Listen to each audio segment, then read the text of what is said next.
1947 की अगर हम बात करें तो इस देश में पिछड़े आदिवासी दलितों के बहुत सारे नेता बन चुके थे।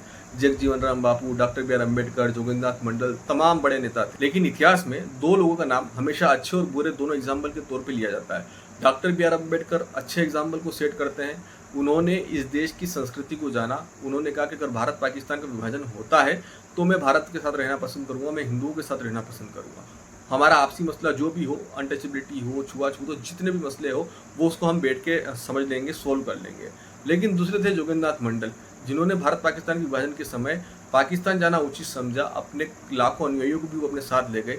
उस समय उनकी संख्या थी 20%, लेकिन घटते घटते आज की हम बात करें तो वो महज 1 से 1.5% रह गई। और जोगिंद्रनाथ मंडल के साथ क्या हुआ, ये तो आज दिन तक का रहस्य, इसको कोई नहीं सुलझा पाया। और अब आज की वर्तमान की अगर हम बात करें तो जब भारत में कोई जय भीम कहकर संविधान हाथ में लेकर लहराता है और ये नारा देता है कि दलित मुस्लिम एक, अब हमारे Bhim Army chief Chandrashekhar Ravan Nagina seat से चुनाव लड़ते हैं, सांसद बनते हैं, सदन में जाके बैठते हैं। और वहीं दिल्ली में जब जंतर मंतर पर एक कार्यक्रम अटेंड करने जाते हैं मुस्लिम कम्युनिटी के द्वारा बुलाने पर, तो उनके साथ जो होता है वो आप खुद देखिए क्या होता है।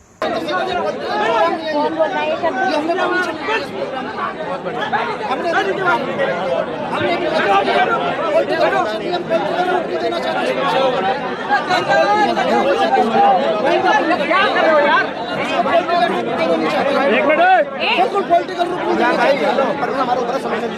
में किसके हमारे पास इमरान ने हमने ले रखा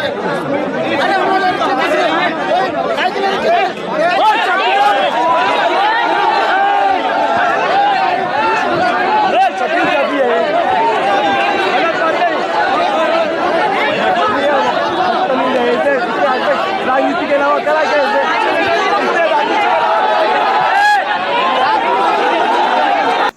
कि वही चंद्रशेखर रावण है जो बिना मतलब के, बिना सोचे समझे मुस्लिमों के आंदोलनों में चले जाते हैं, वहां पर उन आंदोलनों की पैरवी करते हैं। लेकिन जब यहाँ पर ये भाषण देने लग गए तो लोगों को समझ में आ गया कि यहाँ पर ये अपनी राजनीतिक रोटियां सेक रहे हैं, तो उन्होंने उसको उतार दिया।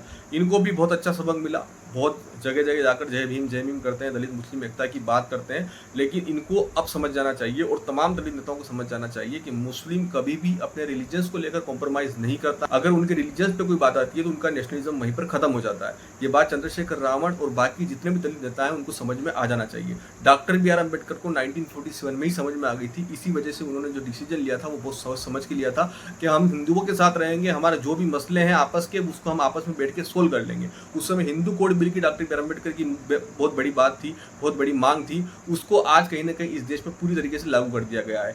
वो उस समय लागू नहीं हुआ, नेहरू जी की वजह से नहीं हुआ, लेकिन आज के टाइम में डॉक्टर बी आर अम्बेडकर जो चाहते थे इस देश में वो हो रहा है। हर दलित को मंदिर में जाने की आ जाती है, हर दलित को रेस्टोरेंट में खाना खाने की आ जाती है, हर दलित को होटल पे चाय पीने की आ जाती है। और आज इस देश में ये चीजें हो रही है। तो डॉक्टर बी आर अम्बेडकर जो स्वर्णिम सपना देखते थे हिंदुओं को लेकर, दलितों को लेकर, वो आज कहीं ना कहीं सत्य साबित हो रहा है। लेकिन कुछ लोग जो अपवाद के रूप में इन खबरों को बढ़ा चढ़ाकर दिखाते हैं और सिर्फ अपनी दलित और आदिवासी की जो राजनीति है उसको जिंदा रखना चाहते हैं, वो इस तरीके की ये राजनीति करते हैं ना। जो डॉक्टर बी आर अम्बेडकर ने चाहा था वो तो 100% इस देश में लागू हो चुका है।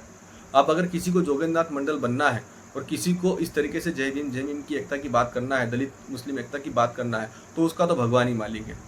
हमने हसल देखा है किस तरीके से जोगिंद्रनाथ मंडल विलुप्त हो गए पाकिस्तान से, और आज कहीं पर भी उनकी फोटो वगैरह भी नहीं मिलेगी आपको पाकिस्तान में। तो जो जोगिंद्रनाथ मंडल के नहीं हुए वो आपके क्या होंगे। तो डॉक्टर बी आर अम्बेडकर की दिखाई राह पे चलिए, किसी और की राह पे जाने से बचिए। और अगर आपको भी ये वीडियो अच्छी लगी हो तो वीडियो को ज़्यादा से ज़्यादा शेयर करें, ताकि जो लोग जय भीम की बात करते हैं, दलित मुस्लिम एकता की बात करते हैं, उनकी आंखें खुल जाए और उनको भी कुछ जानने और समझने को मिल जाए। धन्यवाद। जय श्री राम।